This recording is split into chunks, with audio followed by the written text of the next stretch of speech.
पाणपोळ्या भरल्या तर ते अनंत नाम झाले. बीज म्हणजे मूळ. निघालं कुठून? आनंदापासून. या सृष्टीचा मालक कोण? आनंद. नाम कोणाचं? आनंदाचं. म्हणून मूळ नाम, म्हणून निजनाम, म्हणून बीजनाम. आणि हे बीजनाम तुम्हाला अशा गुरुवर कर्णामध्ये पेरलं, जे हृदयात उगवलं आणि त्याच्या आपण मारा करतो, नामस्मरण करून अनंत अनंत नाम निर्माण केले. म्हणजे नामस्मरण. ज्या जीवानं या बीज नामाचं बीज आपल्या हृदयात भरून ज्याचा वृक्ष तयार केला, वट वृक्ष तयार केला, असा भक्त या चौसष्टीतून निश्चित करू शकतो.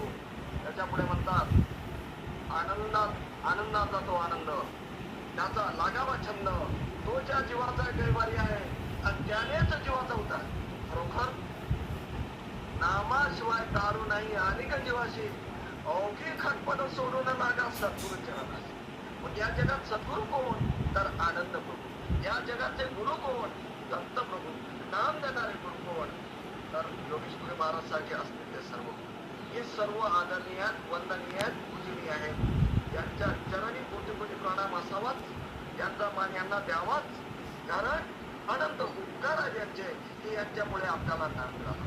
नाम मिळालं म्हणून दत्तप्रभू मिळाले. दत्तप्रभू मिळाले म्हणून आनंद कळला, आणि आनंद कळला म्हणून जीव मुक्त झाला.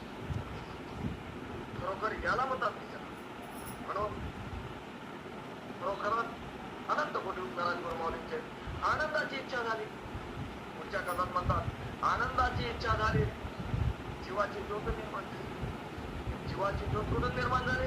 आनंदाची इच्छा म्हणजे आपला जीव. आनंदाची जी मूळ इच्छा आहे म्हणजे इच्छा माया, म्हणजे निज माया. आनंदाने श्वास घेतला आणि जीव निर्माण झाला. कुठून निर्माण झाले? आनंदापासून. जो कुठून निर्माण झाला? आनंदापासून. मग दुसऱ्याची ज्योत निर्माण. आनंदाचा गंध जास्त प्रमाण आणि आनंदाचा अंश आपला जीव. म्हणून जीवाला दत्तप्रभू माझा बंधू म्हणतात.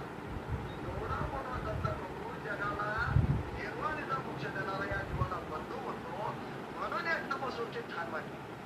निर्गुण निराकार शक्ती आनंद, निर्गुण निराकार शक्ती दत्तच, त्यांचीच ज्योत.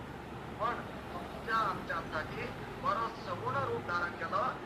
अनुसयाच्या करताळावर प्रगट झाले. त्रेता युगापासून ठाण मांडलं. आला तो नाही गेला विश्वाचा बाप. तेव्हापासून दत्तप्रभू तुम्हा आम्हाला सोडवण्यासाठी कर्मसृष्टी ठाण मांडून बसले. मग आमचं कर्तव्य आम्ही विसरलो. दत्तप्रभू नाही विसरले जेव्हा नाही. नामस्मरण करावं. या माया प्रपंचात पडलो आपण. आपल्याला नाम स्मरावंच लागेल, बळ शालन करावंच लागेल. आपली ती चूक झाली, हे शालन करावं आणि आपल्या माहेराला निघून जावं. पुढच्या कळ्यात म्हणतात चैतन्याने घेतला जीव. पहा, जेव्हा आनंद सभा भरली तेव्हा हा जीव मलिन झाला. विद्या अविद्या मायला नयन कटाक्ष टाकला. मलिन झाल्यामुळे या जीवाला मल शालन करण्याचा आदेश आनंदाने दिला. परामायनं सांगितलं तुमचा जीव मलिन झाला. मग परामायच्या ताब्यात जीव दिला आनंदाला. याला पूर्ण शुद्ध कांचन करून माझ्याजवळ झाले.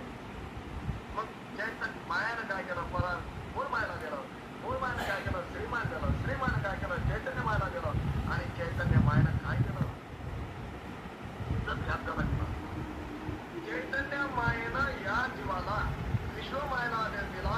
देहरूपी कोथळा तयार करायला लावला. त्याच्या कोथळ्यात हा जीव टाकला आणि चैतन्य मायनं याला चेतविलं, जागृत केलं, चालतं बोलतं केलं. तेव्हापासून तुम्ही आम्ही चालते बोलते झाले हो. तेव्हा आम्ही बोलत होतो. आपला जीव जेव्हा निर्गुण सृष्टीत होता तेव्हा कैवल्य दिन आपल्याला होता. आपण विद्यात्मक होतो, पण कर्मसृष्टी झाल्यापासून अविद्यात्मक झालो. मायाची झापट पडली ना.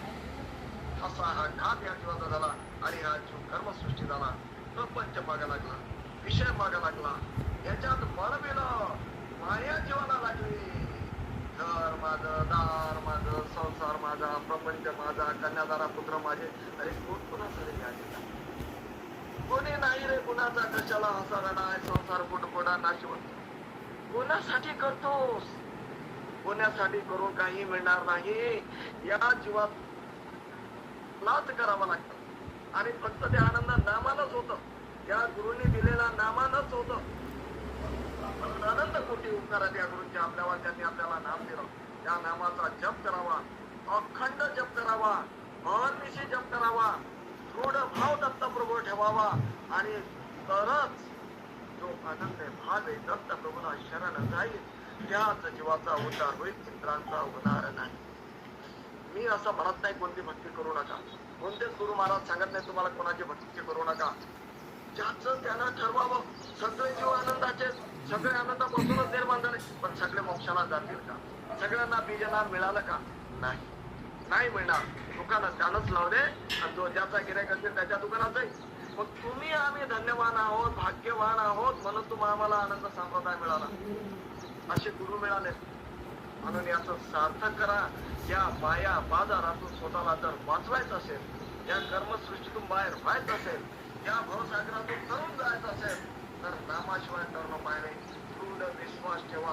दत्त प्रभूला आनंद भावे शरण जा, तुम्हाला दारून देण्याशिवाय. आणि काय म्हणतात सुखदेव महाराज, माझे देव जे आहे जनार्दनपुरी महाराजांचे पूर्ण जनार्दनपुरी महाराजांनी योगेश्वरी महाराजांना म्हटलेलं आहे. जनार्दनपुरी एक वैराग्य मूर्ती आहे. आज काय वय असेल त्यांचं? 100च्या घरात असतील नाही महाराज? हो त्या किती वय आज त्यांचं? तरीही आजही जे चैतन्य जनार्दनपुरी महाराज मध्ये आहे ना, ते तुमच्या आमच्यात नाही. आजही खूपच जबरदस्त मूर्ती आहेत जनार्दनपुरी महाराज. आणि ते गुरु लाभलेत योगेश्वरी महाराजांना, मोहनपुरी महाराजांना, असे बरेचसे शिष्य मंडळी त्यांनी तयार केले. आपल्या संप्रदायाची वाढ व्हावी, आपल्या संप्रदायाची धुरा यांनी सांभाळावी, ही जबाबदारी योगेश्वरी महाराजांवर दिलेली आहे. आणि योगेश्वरी महाराजांनी ती पूर्ण केली. आणि हे पद योगेश्वरी महाराजांचं स्वतः रचलेलं पद आहे, जबरदस्त पद आहे. जीवाच्या सार्थकासाठी निजनाम बीजनाम याचाच वापर करा. आनंद दत्त प्रभूचीच भक्ती करा, एक निष्ठ भक्ती करा, पतिव्रत आचरण ठेवा आणि आनंद दत्त प्रभूच्या निज धामाला प्राप्त व्हा. सुंदर बोध तुमच्या चरणी कोटी